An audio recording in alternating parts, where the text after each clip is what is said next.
Hi friends, how are you friends. हम देख रहे हैं हिंदू मैरिज एक्ट 1955, जिसमें हम आज देखने वाले हैं सेक्शन 13 जो डील करता है डिवोर्स से। फ्रेंड्स, अगर हम हिंदू मैरिज एक्ट 1955 में डिवोर्स के ग्राउंड्स की बात करें तो हिंदू मैरिज एक्ट में 4 ग्राउंड्स दिए गए हैं।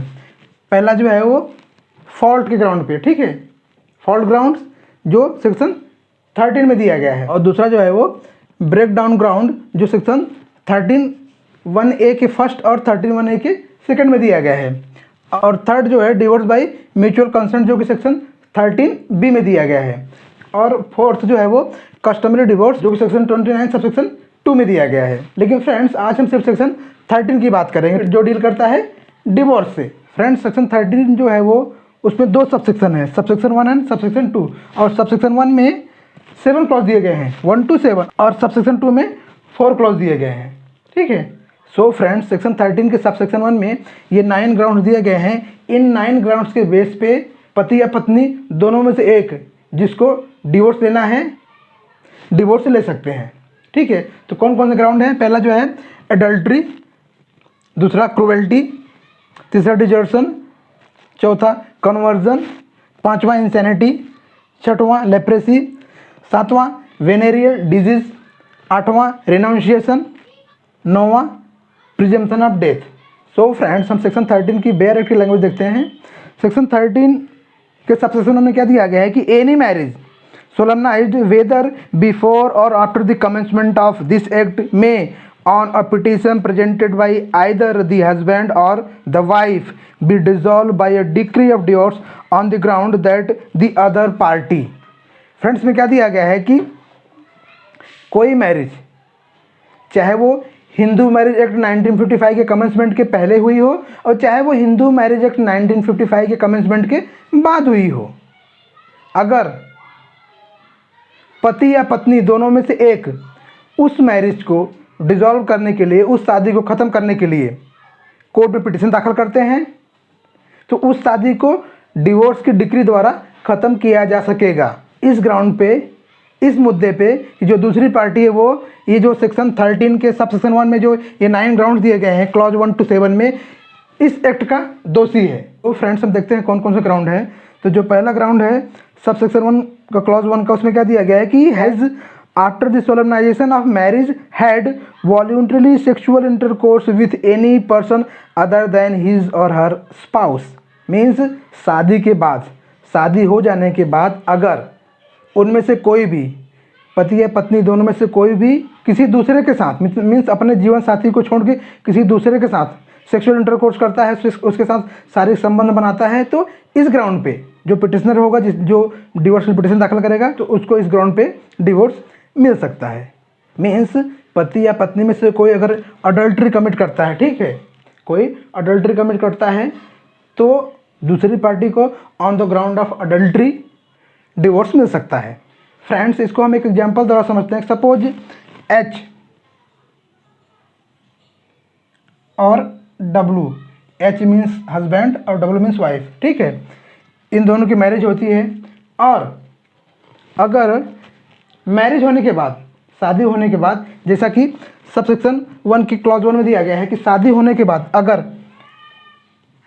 डब्लू जो है अपने स्पाउस को छोड़ के, मीन्स एच को छोड़ के, अपने जीवन साथी को छोड़ के किसी थर्ड पर्सन के साथ, ठीक है, किसी थर्ड पर्सन के साथ शारीरिक संबंध बनाती है, मीन्स सेक्सुअल इंटरकोर्स करती है, तो इस ग्राउंड पे एच को राइट है, हस्बैंड को राइट है कि वो डब्लू के अगेंस्ट कोर्ट में पिटिशन दाखिल करे और कोर्ट इस ग्राउंड पे उसका पिटिशन जो है डिवोर्स का पिटिशन अलाउ करेगी, ठीक है। और सपोज हस्बैंड जो है वो उसकी वाइफ को छोड़ के, मीन्स उसकी स्पाउस जो है, उसका जीवन साथी, उसको छोड़ के किसी थर्ड पर्सन के साथ सेक्सुअल इंटरकोर्स करता है, मीन्स शारीरिक संबंध बनाता है, तो उसी ग्राउंड पे डब्लू को, मीन्स वाइफ को भी राइट है कि वो सेक्शन 13 के सबसेक्शन 1 के क्लॉज 1 के ग्राउंड पे कोर्ट में पिटिशन दाखिल करे और कोर्ट इस ग्राउंड पे उसका जो डिवोर्स का पिटिशन है वो अलाउ करेगी। मीन्स पति या पत्नी दोनों को राइट है कि वो on the ground of adultery court में डिवोर्स के लिए पिटिशन दाखिल कर सकते हैं।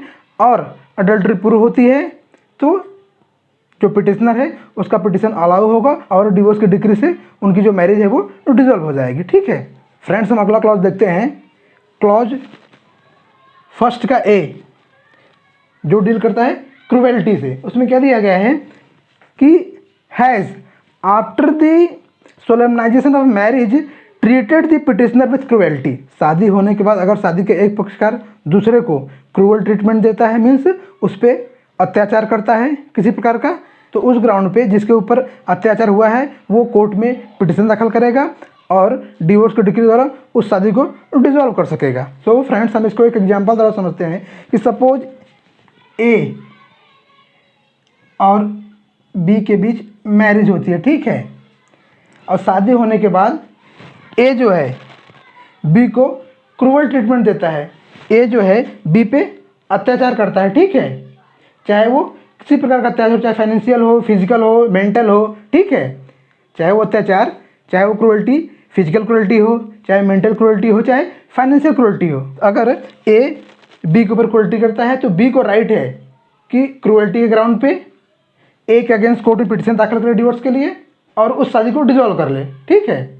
और सेम ग्राउंड ए के लिए भी है। अगर शादी के बाद बी जो है बी ए पे कोई क्रूअल्टी करता है, किसी भी प्रकार का मेंटल हो चाहे फिजिकल हो, तो ए को भी वही ग्राउंड है, A on the ground of cruelty means section 13 के सबसेक्शन 1 की क्लॉज फर्स्ट ए के अनुसार कोर्ट में डिवोर्स के पिटिशन दाखिल करे और उस मैरिज को डिसॉल्व कर ले। फ्रेंड्स, हम अगला क्लॉज देखते हैं, clause first B means desertion. Desertion means त्याग देना है, फिर छोड़ देना। तो फर्स्ट बी में क्या दिया गया है कि has deserted the petitioner for a continuous period of not less than 2 years immediately preceding the presentation of the petition.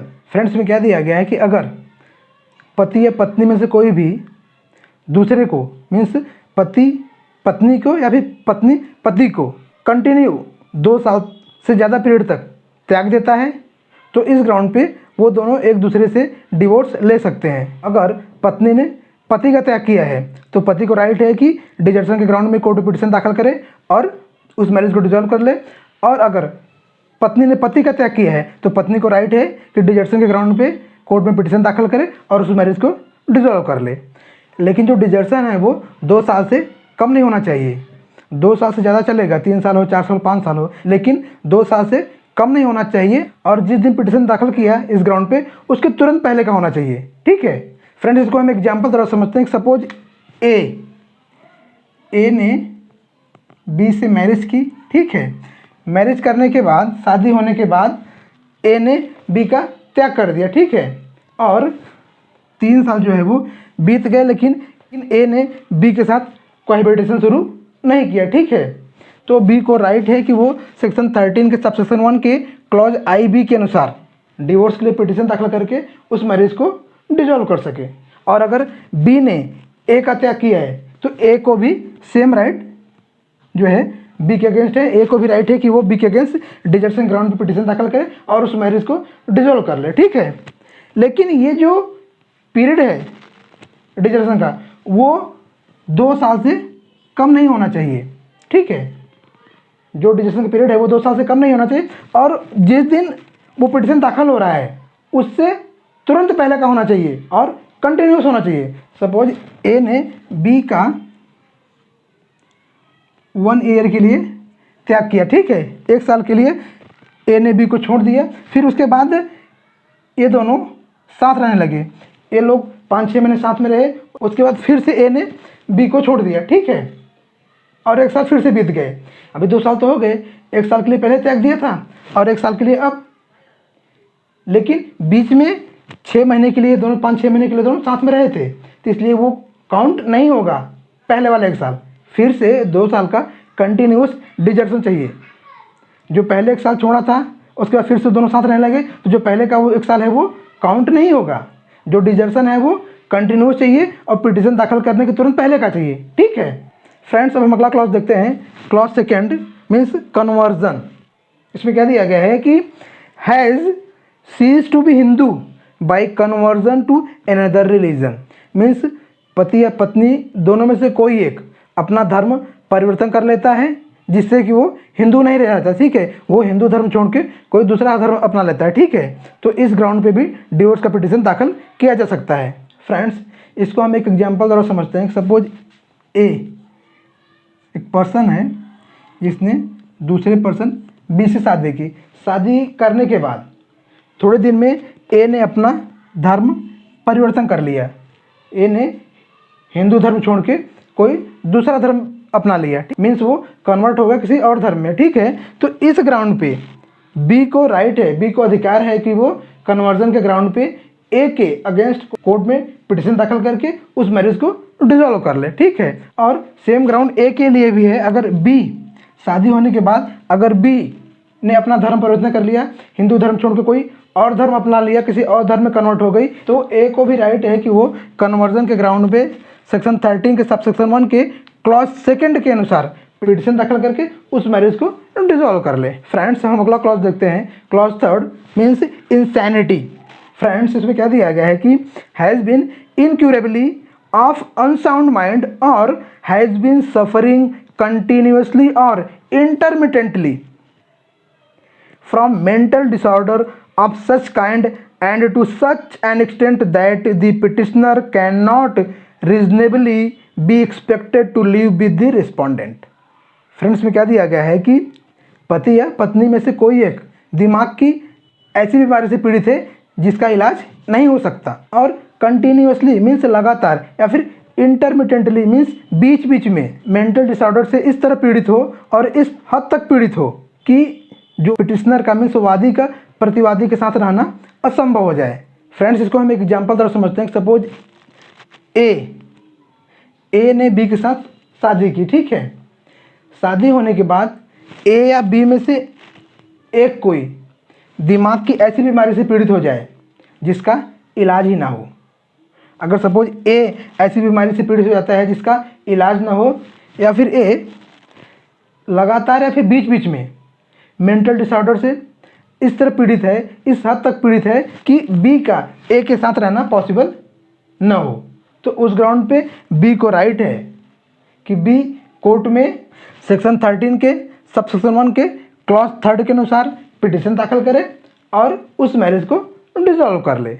और सेम राइट ए को भी है, अगर शादी होने के बाद बी जो है वो दिमाग की किसी ऐसी बीमारी से पीड़ित हो जाती है जिसका इलाज ही ना हो, वो इनक्यूरेबल हो, या फिर बी कंटिन्यूस लगातार या फिर बीच बीच में मेंटल डिसऑर्डर से इस तरह पीड़ित होती है कि ए को बी के साथ रहना संभव ना हो, तो ए को भी राइट है कि इंसैनिटी के ग्राउंड पे बी के अगेंस्ट कोर्ट में डिवोर्स के लिए पिटिशन दाखिल करे और उस मैरिज को डिसॉल्व कर ले। फ्रेंड्स इसमें एक एक्सप्लेनेशन दिया गया है, उसमें मेंटल डिसऑर्डर और साइकोपैथिक डिसऑर्डर को एक्सप्लेन किया गया है। तो हम देखते हैं इसमें क्या दिया गया है कि इन दिस क्लॉज ए में क्या दिया गया है कि the expression mental disorder means mental illness, arrest or incomplete development of mind, psychopathic disorder or any other disorder or disability of mind and include schizophrenia. Friends में क्या दिया गया है कि मेंटल डिसऑर्डर मीन्स कोई भी दिमागी बीमारी हो, मेंटल अरेस्ट हो, इनकम्प्लीट डेवलपमेंट ऑफ माइंड हो, मतलब दिमाग का चाहे पूरी तरह से विकास न हुआ हो, ऐसी कोई बीमारी हो, या फिर साइकोपैथिक डिसऑर्डर हो, और चाहे किसी और दूसरे प्रकार की मेंटल डिसेबिलिटी या फिर मेंटल डिसऑर्डर हो, और जिसमें स्किज़ोफ्रेनिया भी आएगी। और फ्रेंड्स आगे क्या दिया गया है बी में कि the expression psychopathic disorder means a persistent disorder or disability of mind whether or not include subnormality of intelligence which result in abnormally aggressive or serious irresponsible conduct on the part of the other party, or whether or not it requires or is susceptible to medical treatment। Friends में क्या दिया गया है कि psychopathic disorder means persistent disorder or disability of mind means दिमाग की लगातार disability या फिर डिसऑर्डर, ठीक है। उसमें क्या दिया है कि वेदर और नॉट इंक्लूड सब नॉर्मलिटी ऑफ इंटेलिजेंस, और चाहे इसमें वृद्धि की असामान्यता हो या नहीं। और उसमें आगे क्या दिया गया है कि which results in abnormally aggressive or serious irresponsible conduct on the part of other party means जिसके परिणाम स्वरूप अन्य पक्षकार असामान्य रूप से आक्रामक या फिर गंभीर रूप से अनुत्तरदायी हो जाता है। और आगे क्या दिया है कि and whether or not it requires or is susceptible to medical treatment, चाहे जो बीमारी है उसके लिए मेडिकल ट्रीटमेंट जरूरत हो या ना हो, ठीक है।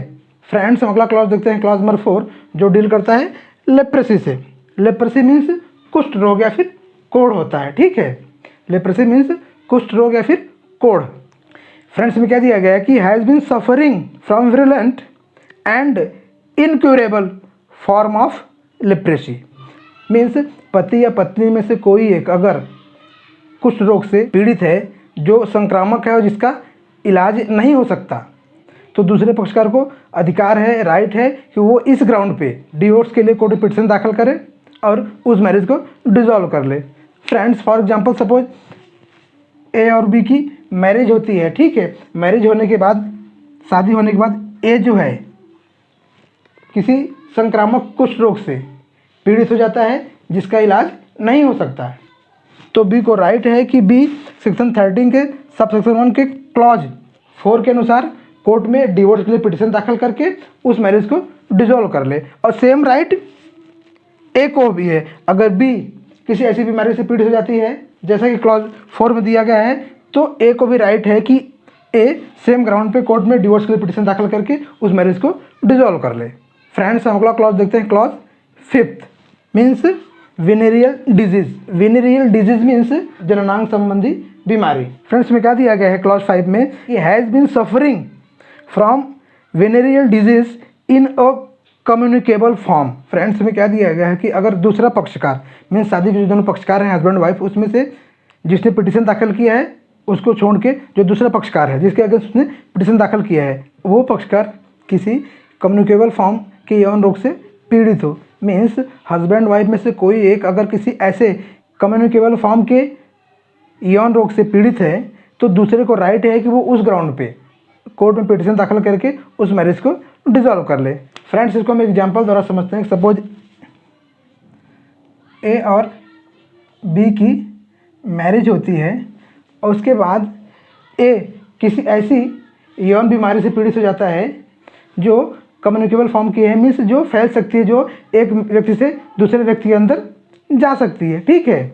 Like ads. सपोज ए जो है वो एड्स से पीड़ित हो जाता है, ठीक है। ए जो है वो HIV पॉजिटिव हो जाता है, तो बी को राइट है कि वो ए के अगेंस्ट सेक्शन 13 के सब सेक्शन 1 के क्लॉज 5 के अनुसार कोर्ट में डिवोर्स पिटीशन दाखिल करके उस मैरिज को डिसॉल्व कर ले। सेम ग्राउंड बी के अगेंस्ट ए को भी है। सपोज बी HIV पॉजिटिव हो जाती है, ठीक है, तो ए को भी राइट है कि सेक्शन 13 के सब सेक्शन 1 के क्लॉज 5 के अनुसार कोर्ट में डिवोर्स के लिए पिटीशन दाखिल करके उस मैरिज को डिसॉल्व कर ले।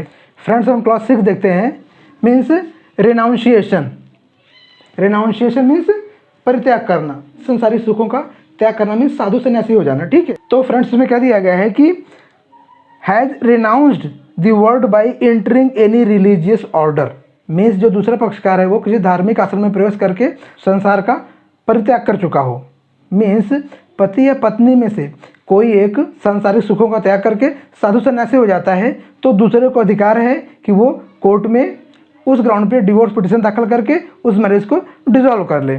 फॉर एग्जांपल सपोज ए और बी की मैरिज होती है और थोड़े दिन बाद ए जो है वो साधु बन जाता है, सन्यासी बन जाता है और सांसारिक सुखों का त्याग कर देता है और जाकर किसी आश्रम में रहने लगता है, तो बी को राइट है कि सेक्शन 13 के सब सेक्शन 1 के क्लॉज 6 के अनुसार कोर्ट में डिवोर्स के लिए पिटीशन दाखिल करे और उस मैरिज को डिसॉल्व कर ले। सेम ग्राउंड ए के लिए भी है। अगर बी सांसारिक सुखों का त्याग करती है और साधु सन्यासी बन जाती है, ठीक है, तो ए को भी राइट है कि उसी ग्राउंड पे बी के अगेंस्ट कोर्ट में डिवोर्स पिटीशन दाखिल करके उस मैरिज को डिसॉल्व कर ले, ठीक है। फ्रेंड्स हम अगला क्लॉज देते हैं, clause 7 means presumption of death, means मृत्यु की परिकल्पना। फ्रेंड्स में क्या दिया गया है कि has not been heard of as being alive for a period of 7 years or more by those persons who would naturally have heard of it had that party been alive। Friends में क्या दिया गया है कि दूसरे पक्षकार के बारे में उन लोगों को 7 वर्ष से या फिर 7 वर्ष से ज़्यादा टाइम तक कोई खबर नहीं है, जिनको अगर दूसरा पक्षकार जिंदा होता तो उसके बारे में ज़रूर खबर होती। फ्रेंड्स इसको हम एक एग्जांपल द्वारा समझते हैं कि सपोज ए और बी की मैरिज होती है। मैरिज होने के थोड़े दिन बाद, शादी के थोड़े दिन बाद ए जो है वो अचानक गायब हो जाता है और ए के बारे में 7 साल तक या फिर 7 साल से ज़्यादा टाइम तक, मीन्स 8 साल 9 साल 10 साल, लेकिन 7 साल से कम नहीं, मिनिमम 7 साल, ठीक है।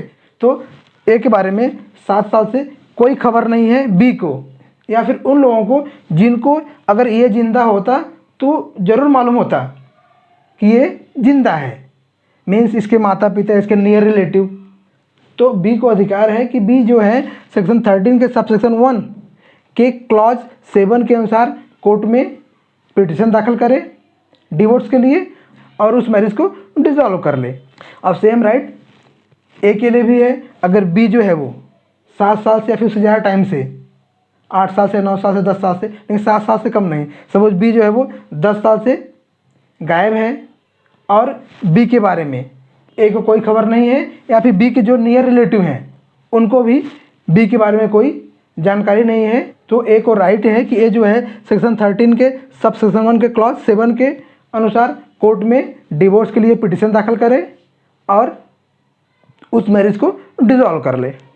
फ्रेंड्स, इसमें एक एक्सप्लेनेशन दिया गया है, उसमें क्या दिया गया है कि in this subsection the expression desertion means the desertion of petitioner by the other party to the marriage without reasonable cause and without the consent or against the wish of such party and include the wilful neglect of the petitioner by the other party up to the marriage and its grammatical variations and cognates expression shall be construed accordingly।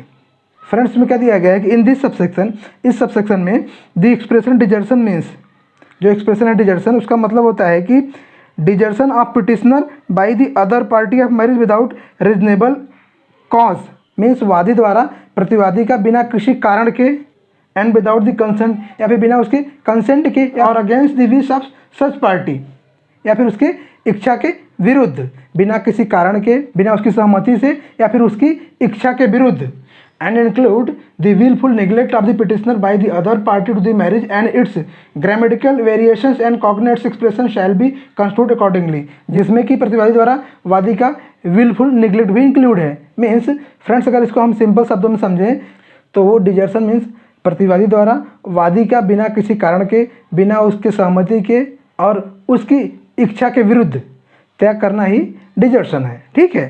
So friends, ये होगा section 13 का subsection 1। Friends, हम देखते हैं section 13 का subsection 1A जो deal करता है ब्रेक डाउन ग्राउंड से, मीन्स इरिट्रेबल ब्रेक डाउन मीन्स वैवाहिक संबंधों का पूरी तरह टूट जाना। फ्रेंड्स, में 2 क्लॉज दिए हैं, clause first and second. So friends, हम सेक्शन 1A की बेयर एक्टिव लैंग्वेज देखते हैं। उसमें क्या दिया गया है कि either party to a marriage whether solemnized before और after the commencement of this act में also present a petition for the dissolution of marriage by a decree of divorce on the ground. Friends, में क्या दिया गया है कि शादी के कोई भी पक्षकार मीन्स चाहे पति या पत्नी, और आगे क्या दिया गया है कि वेदर सोलमनाइज्ड बिफोर और after the commencement of this act, चाहे उनकी शादी हिंदू मैरिज एक्ट 1955 के कमेंसमेंट के पहले हुई हो और चाहे उनकी शादी हिंदू मैरिज एक्ट 1955 के कमेंसमेंट के बाद हुई हो, may also present a petition for the dissolution of marriage bye decree of divorce on the grounds. वो डिवोर्स की डिक्री द्वारा शादी को ख़त्म करने के लिए इन ग्राउंड्स पे भी पिटिशन दाखिल कर सकते हैं। वो कौन से ग्राउंड हैं? मतलब जो सेक्शन 1 में ग्राउंड दिए गए हैं उनके अलावा, मीन्स जो सेक्शन 13 के सब सेक्शनों में ग्राउंड दिए गए हैं उनके अलावा ये और 2 ग्राउंड हैं जिन ग्राउंड पे पति या पत्नी कोर्ट में डिवोर्स के लिए पिटिशन दाखिल करके मैरिज को डिसॉल्व कर सकते हैं। तो हम देखते हैं वो कौन कौन से ग्राउंड हैं। तो पहला ग्राउंड है मीन्स क्लॉज फर्स्ट, उसमें क्या दिया गया है कि that there has been no resumption of cohabitation as between the parties to the marriage for a period of 1 year और upward after the passing of decree for judicial separation in a proceeding to which they were parties. Means इसमें क्या दिया गया है कि शादी के वे पक्षकार जो जुडिशियल सेपरेशन की डिक्री द्वारा एक दूसरे से अलग रह रहे हों और उनको अलग रहते हुए 1 साल या फिर 1 साल से ज़्यादा टाइम बीत गया है, लेकिन उनमें दोबारा कोहैबिटेशन शुरू नहीं हुआ, मीन्स उनमें दोबारा से सहवास शुरू नहीं हुआ, तो इस ग्राउंड पे भी वो एक दूसरे से डिवोर्स ले सकते हैं। फ्रेंड्स, इसको एक एग्जांपल द्वारा समझते हैं। सपोज ए और बी की मैरिज होती है, ठीक है, मैरिज तो हो गई इनकी, लेकिन इनमें आपस में जम नहीं रहा है, तो इन्होंने कोर्ट में हिंदू मैरिज एक्ट के सेक्शन 10 के अनुसार, ठीक है, सेक्शन 10 के अनुसार जुडिशियल सेपरेशन के लिए पिटिशन दाखिल किए और कोर्ट ने वो पिटिशन अलाउ किया, मीन्स जुडिशियल सेपरेशन की डिक्री ग्रांट की, और उस डिक्री के अनुसार ये दोनों एक दूसरे से अलग रहने लगे। लेकिन इनको अलग रहते हुए 1 साल से, मीन्स 1 ईयर या फिर उससे ज़्यादा टाइम बीत गया है, लेकिन इन दोनों में ए और बी में दोबारा कोहैबिटेशन शुरू नहीं हुआ। ये दोनों एक दूसरे से 1 साल से या फिर 1 साल से ज़्यादा टाइम से अलग रह रहे हैं, लेकिन इनमें आपस में दोबारा जो है कोहैबिटेशन सहवास शुरू नहीं हुआ। तो ए और बी दोनों को राइट आ जाता है कि उस ग्राउंड पे कि इनका जो है जुडिशियल सेपरेशन 1 साल से ज़्यादा हो गया है, लेकिन फिर भी इनमें जो है कोहैबिटेशन शुरू नहीं हुआ है, इनमें सहवास शुरू नहीं हुआ, मीन्स इनकी मैरिज पूरी तरह से टूट चुकी है और इनमें दोबारा जो है कोहैबिटेशन नहीं हो सकता। तो ए और बी दोनों को राइट है कि वो सेक्शन 13 के सबसेक्शन 1A के क्लॉज 1 के अनुसार कोर्ट में पिटीशन दाखिल करें और उनकी मैरिज को डिसॉल्व कर ले। फ्रेंड्स, हम सब क्लॉज 2 देखते हैं, मीन्स दूसरा ग्राउंड। उसमें क्या दिया गया है कि that there has been no restitution of conjugal rights as between the parties to the marriage for a period of 1 year और upward after the passing of a decree for restitution of conjugal rights in a proceeding to which they were parties.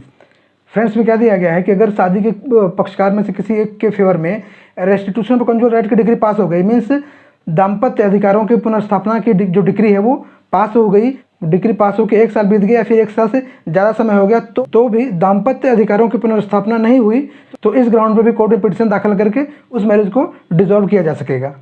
Friends, इसको हम एक example द्वारा समझते हैं। Suppose ए और B की marriage होती है, ठीक है। मैरिज होने के बाद सपोज ए ने बी को छोड़ दिया, तो बी ने ए के अगेंस्ट कोर्ट में रेस्टिट्यूशन ऑफ कॉन्जुगल राइट्स का पिटीशन दाखिल किया। अब वो पिटीशन बी के फेवर में अलाउ हो गया, ठीक है। पिटीशन अलाउ होके 1 साल मतलब 1 ईयर जो है वो बीत गए या फिर 1 साल से ज़्यादा बीत गए, तो भी दाम्पत्य अधिकारों की पुनर्स्थापना नहीं हुई, मीन्स बी के फेवर में डिग्री मिलने के बाद भी जो है बी को कुछ फ़ायदा नहीं हुआ, मीन्स बी का जो दाम्पत्य अधिकार था उसकी पुनर्स्थापना नहीं हुई। तो बी इस ग्राउंड पे कोर्ट में सेक्शन 13 के सबसेक्शन 1A के क्लॉज 2 के अनुसार पिटीशन दाखिल करके उस मैरिज को डिसॉल्व कर सकता है। सेम ग्राउंड ए के लिए भी है। अगर सपोज वो decree means restitution of conjugal rights की डिक्री ए के फेवर में पास हुई थी, लेकिन वो डिक्री पास होने के बाद भी दाम्पत्य अधिकारों की पुनर्स्थापना नहीं हुई, तो ए को भी राइट है कि ए बी के अगेंस्ट सेक्शन 13 के सबसेक्शन 1A के क्लॉज 2 के आधार पे कोर्ट में पिटीशन दाखिल करके उस मैरिज को डिसॉल्व कर सकता है। फ्रेंड्स, हम देखते हैं सेक्शन 13 का सबसेक्शन 2 जो डील करता है wife special grounds for divorce, means पत्नी को डिवोर्स पिटीशन के लिए स्पेशल ग्राउंड। सेक्शन 13 के सबसेक्शन 2 में जो ग्राउंड्स दिए गए हैं उन ग्राउंड्स पे सिर्फ पत्नी को ही राइट है डिवोर्स पिटीशन दाखिल करने का। उन ग्राउंड्स पे हस्बैंड को राइट नहीं है कि वो डिवोर्स पिटीशन दाखिल कर सके, ठीक है।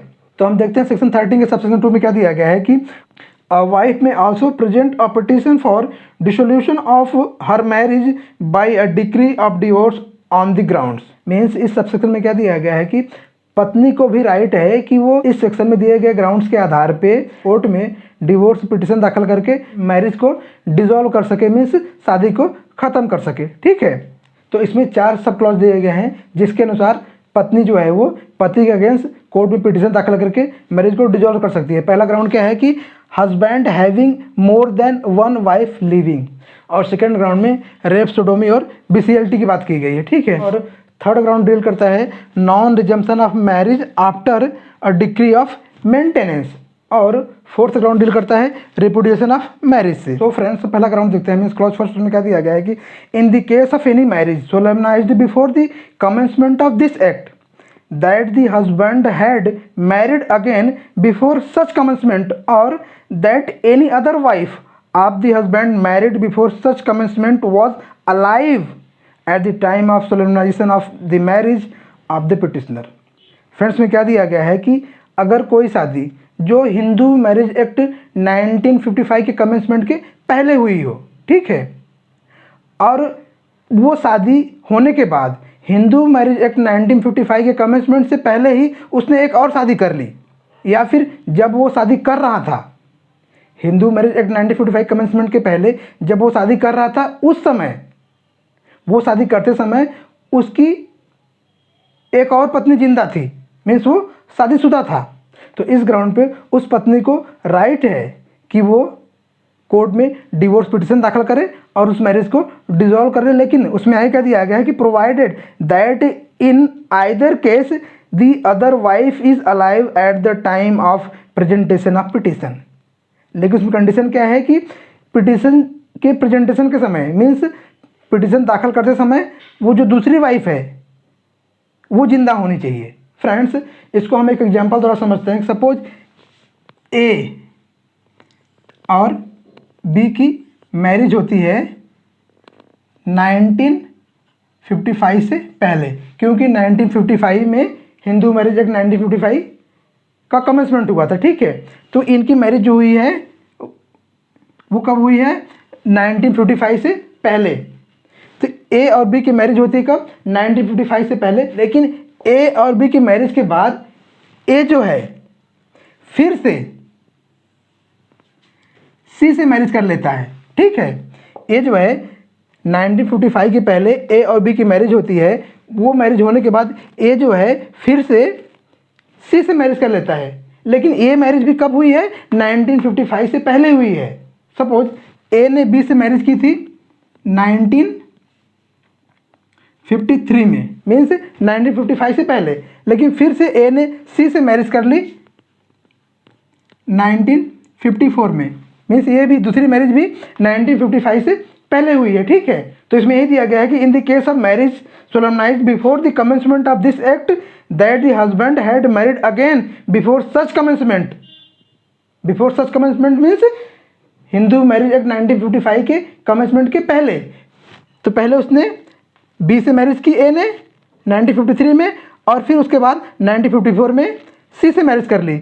लेकिन दोनों मैरिज 1955 से पहले हुई हैं। और उसमें क्या दिया है कि या फिर ए ने जब बी से मैरिज की, 1953 में, उस समय ए की कोई वाइफ सपोज डी, जिससे उसने मैरिज सपोज 1952 में ही किया था, ठीक है, 1952 में ही किया था, तो वो जिंदा थी। जब ए ने बी से मैरिज की तब ए की वाइफ डी जिंदा थी। मतलब ए ने जब बी से मैरिज की उससे पहले उसने एक मैरिज की थी, वो डी से हुई थी, और डी जो थी जब ए ने बी से शादी की तो डी जिंदा थी। अगर ऐसा केस है, ऐसी परिस्थिति है, तो बी को राइट है कि वो सेक्शन 13 के सब सेक्शन 2 के क्लॉज 1 के अंदर कोर्ट में पिटिशन दाखिल करके उसके मैरिज को डिसॉल्व कर दे। लेकिन इसमें कंडीशन है। कंडीशन क्या है कि जब बी पिटिशन दाखिल करेगी ए के अगेंस्ट इस मैरिज को डिसॉल्व करने के लिए, उस समय चाहे सी, मतलब जो उसके शादी के बाद शादी हुई थी सी से, या फिर जो उसके शादी के पहले शादी हुई थी डी से, ये जो दूसरी वाइफ हैं चाहे डी या सी, ये जिंदा होनी चाहिए दोनों कंडीशन में। मीन्स अगर वो उसका कहना है कि जब मेरी शादी होने के बाद ए ने दूसरी शादी कर ली सी से, और उस ग्राउंड पे वो पिटिशन दाखिल कर रही है उस मैरिज को डिसॉल्व करने के लिए, तो जब वो पिटिशन दाखिल कर रही है उस समय सी जिंदा होना चाहिए। या फिर उसका ऐसा कहना है कि जब मेरी शादी हुई 1953 में ए के साथ, तब ए की दूसरी वाइफ भी जिंदा थी डी, जिससे उसने पहले से शादी कर रखी थी, और इस ग्राउंड पर कोर्ट में पिटिशन दाखिल करती है उसकी मैरिज ए से डिसॉल्व करने के लिए, तो उस समय डी जो है वो जिंदा होनी चाहिए। मीन्स जब पिटिशन दाखिल हो रहा है उस समय जो दूसरी वाइफ है वो जीवित होनी चाहिए। फ्रेंड्स, अब हम अगला ग्राउंड देखते हैं। मीन्स क्लॉज 2 उसमें क्या दिया गया है कि that the husband has since the solemnization of marriage been guilty of rape, sodomy और बेसिलिटी। मीन्स अगर जब शादी हुई उस समय पति जो है वो रेप, सोडोमी या फिर बेसिलिटी के किसी आरोप के लिए दोषी है, तो वाइफ को राइट है कि उस ग्राउंड पे कोर्ट में पिटिशन दाखिल करके उसके मैरिज को डिसॉल्व कर ले। फ्रेंड्स, अब हम तीसरा ग्राउंड देखते हैं। मीन्स क्लॉज 3 उसमें क्या दिया गया है कि that in a suit under section 18 of Hindu adoption and maintenance act 1956 और in a proceeding under section 125 of code of criminal procedure 1973 और under the corresponding section 488 of the code of criminal procedure, a decree or order as the case may be has been passed against the husband awarding maintenance to the wife, notwithstanding that she was living apart, and that since passing of such decree or order cohabitation between the parties has not been resumed for 1 year और upward. Friends में क्या दिया गया है कि अगर पति के अगेंस्ट वाइफ को मेंटेनेंस देने की डिक्री या फिर कोई ऑर्डर पास हुआ है, चाहे वो डिक्री और order Hindu adoption and maintenance act 1956 के सेक्शन 18 के अंदर पास हुआ हो, और चाहे वो डिक्री और ऑर्डर क्रिमिनल प्रोसीजर कोड 1973 के सेक्शन 125 के तहत पास हुआ हो, या फिर सीआरपीसी के पुराने सेक्शन 488 के तहत पास हुआ हो। और भले ही जब वो डिक्री ऑर्डर पास हुआ तब जो पत्नी है वो उन पति से अलग रह रही थी, अगर वो डिक्री ऑर्डर पास होकर 1 साल हो गया या फिर उससे ज़्यादा टाइम हो गया और उन दोनों में फिर से कोहैबिटेशन स्टार्ट नहीं हुआ, मीन्स उन दोनों में दोबारा सहवास शुरू नहीं हुआ, तो इस ग्राउंड पे वाइफ को राइट है कि वो कोर्ट में डिवोर्स के लिए पिटिशन दाखिल करके उस मैरिज को डिसॉल्व कर ले। फ्रेंड्स, इसको हम एक एग्जांपल द्वारा समझते हैं। सपोज ए और बी ये दोनों पति पत्नी हैं, ठीक है। बी ने ए के against Hindu adoption and maintenance act section 18 के अंदर मेंटेनेंस के लिए पिटिशन दाखिल किया और वो पिटिशन बी के फेवर में अलाउड हुआ, मीन्स कोर्ट ने बी को मेंटेनेंस अलाउड किया। या फिर बी ने ए के against code of criminal procedure के सेक्शन 125 के तहत मेंटेनेंस के लिए एप्लीकेशन दाखिल किया और वो एप्लीकेशन बी के फेवर में अलाउड हुआ। या फिर बी ने सीआरपीसी 1898 के सेक्शन 488 के तहत मेंटेनेंस के लिए पिटिशन दाखिल किया हो और उस पिटिशन में बी के फेवर में ऑर्डर हुई हो, ठीक है। और उससे कोई मतलब नहीं है कि जब बी ने ए के अगेंस्ट पिटिशन दाखिल किए थे तब बी जो है ए से अलग रह रही थी, ठीक है। उस पिटिशन के अलाउड होने के बाद मीन्स मेंटेनेंस के लिए जो डिक्री हुई थी या फिर जो ऑर्डर पास हुआ था, चाहे वो सीआरपीसी 1973 के सेक्शन 125 के अंदर पास हुआ और चाहे वो ऑर्डर और decree Hindu adoption maintenance act 1956 के सेक्शन 18 के अंदर पास हुआ हो, और चाहे वो ऑर्डर और डिक्री सीआरपीसी 1898 के सेक्शन 488 के अंदर पास हुआ हो, वो ऑर्डर या डिक्री पास होने के 1 साल बीत जाने के बाद या फिर 1 साल से ज़्यादा समय बीत जाने के बाद भी अगर ए और बी के बीच दोबारा से कोहैबिटेशन स्टार्ट नहीं हुआ तो बी को राइट है कि वो ए के अगेंस्ट सेक्शन 13 सबसेक्शन 2 के क्लॉज 3 के अनुसार पिटिशन दाखिल करे और उस मैरिज को डिसॉल्व कर ले। फ्रेंड्स, हम चौथा ग्राउंड देखते हैं, मीन्स क्लॉज 4। उसमें क्या दिया गया है कि that her marriage whether consummated or not was solemnized before she attained the age of 15 years and she has repudiated the marriage after attaining that age but before attaining the age of 18 years। Friends में क्या दिया गया है कि अगर किसी लड़की की शादी उसकी उम्र 15 साल कंप्लीट होने से पहले हो जाती है और चाहे उसकी मैरिज कंज्यूमेट हो या ना हो, मीन्स उन दोनों में पति पत्नी का संबंध स्थापित हो या ना हो, अगर वो 15 साल की उम्र कंप्लीट होने के बाद उस मैरिज को अस्वीकार कर देती है तो इस ग्राउंड पे वो कोर्ट में डिवोर्स के लिए पिटिशन दाखिल करके उस मैरिज को डिसॉल्व कर सकती है। लेकिन उसको उस मैरिज को 15 साल के होने के बाद और 18 साल के होने के पहले रिप्यूडिएट करना पड़ेगा। जैसे वो 15 साल की होती है तो 15 से 18 साल के होने तक उस 3 साल के पीरियड में उसको उस मैरिज को रिप्यूडिएट करना पड़ेगा, मीन्स उस मैरिज को अस्वीकार करना पड़ेगा। अगर उसने 18 साल की उम्र तक उस मैरिज को रिप्यूडिएट नहीं किया, मीन्स उस मैरिज को अस्वीकार नहीं किया, तो 18 साल की उम्र कंप्लीट करने के बाद वो उस मैरिज को रिप्यूडिएट नहीं कर सकती है, ठीक है। फ्रेंड्स, इसको हम एक एग्जांपल द्वारा समझते हैं। सपोज ए और बी की मैरिज होती है, ठीक है। तो शादी के समय जो बी की एज है, मतलब बी जो है वो गर्ल है, लड़की है, शादी के समय इसकी उम्र जो है वो 15 साल से 15 ईयर से फिर कम थी, ठीक है। जब इन दोनों की शादी हुई तब बी की उम्र जो है 15 साल से कम थी, और चाहे इन दोनों में वैवाहिक संबंध स्थापित हुआ हो या फिर ना हुआ हो, उससे कुछ मतलब नहीं है, ठीक है। अगर बी 15 साल कंप्लीट होने के बाद इस शादी को अस्वीकार कर देती है, मीन्स इसको रिप्यूडिएट कर देती है, ठीक है, तो इस ग्राउंड पे बी को अधिकार है कि वो सेक्शन 13 के सबसेक्शन 2 के क्लॉज 4 के अनुसार कोर्ट में पिटिशन दाखिल करके इस मैरिज को जो है वो डिसॉल्व कर ले, ठीक है। लेकिन बी के पास सिर्फ 3 साल का टाइम है, मीन्स 15 साल से लेके 18 साल तक, 18 ईयर्स तक, ठीक है। बी जो है वो 15 से लेके 18, जैसे ही वो 15 साल की हुई वैसे उसको राइट आता है कि वो इस मैरिज को अस्वीकार करे, और वो टाइम उसके लिए 3 साल तक का है, मतलब 15 से 18 साल तक, जब तक उसकी उम्र 18 साल नहीं होती, मीन्स बी के पास 3 साल तक का राइट है कि 3 साल के अंदर वो बी के साथ जो उसकी मैरिज है उसको अस्वीकार करे, उसको रिप्यूडिएट करे। ठीक है, अगर बी की उम्र 18 साल हो जाती है और बी जो है ए के साथ जो उसकी मैरिज हुई थी उसको रिप्यूडिएट नहीं करती, उसको अस्वीकार नहीं करती, तो फिर 18 साल के होने के बाद वो उस मैरिज को अस्वीकार नहीं कर सकती। मीन्स बी के पास सिर्फ 3 साल का टाइम है, मीन्स 15 से लेके 18 साल तक। जैसे वो 15 साल कंप्लीट करती है उसके पास राइट आ जाता है कि वो ए के साथ जो उसकी मैरिज हुई है उसको अस्वीकार करे, और ये राइट उसके पास 3 साल तक रहता है जब तक कि वो 18 कंप्लीट नहीं होती। तो 15 से 18 के बीच बी के पास राइट है कि वो ए के साथ जो उसकी मैरिज हुई है उसको रिप्यूडिएट करे, मीन्स उसको अस्वीकार करे। अगर वो 3 साल तक मीन्स 18 की उम्र होने तक उस मैरिज को, ए के साथ जो उसकी मैरिज है उसको रिप्यूडिएट नहीं करती, उसको अस्वीकार नहीं करती, तो 18 साल के होने के बाद फिर वो उस मैरिज को रिप्यूडिएट नहीं कर सकती, उसको अस्वीकार नहीं कर सकती। ठीक है, तो इस क्लॉज में यही दिया गया है कि जब उस लड़की की शादी हुई तब उसकी उम्र 15 साल से कम थी, तो 15 साल की उम्र होने के बाद उसको राइट है कि उस मैरिज को वो अस्वीकार करे, और उस ग्राउंड पे सेक्शन 13 के सबसेक्शन 2 के क्लॉज 4 के अनुसार कोर्ट में डिवोर्स के लिए पिटीशन दाखिल करके उस मैरिज को डिसॉल्व कर ले। लेकिन ऐसा करने के लिए उसके पास सिर्फ जो है वो टाइम है 15 से 18 तक। जो अगर 18 कंप्लीट हो गया और उसने उस मैरिज को अस्वीकार नहीं किया तो 18 कंप्लीट होने के बाद उसके पास कोई राइट नहीं है उस मैरिज को डिसॉल्व करने का। फ्रेंड्स, इसमें एक एक्सप्लेनेशन दिया गया है, उसमें क्या दिया गया है कि this clause applies whether the marriage was solemnized before और after the commencement of the marriage law amendment act 1976। इसमें क्या दिया गया है कि ये जो क्लॉज है वो अप्लाई होगा चाहे वो मैरिज जो है वो मैरिज अमेंडमेंट एक्ट 1976 के पहले हुई हो या फिर उसके बाद हुई हो। सो फ्रेंड्स, आज के लिए बस इतना ही। हम फिर मिलेंगे अगले लेक्चर में हिंदू मैरिज एक्ट 1955 के एक नए टॉपिक के साथ। तब तक के लिए नमस्कार।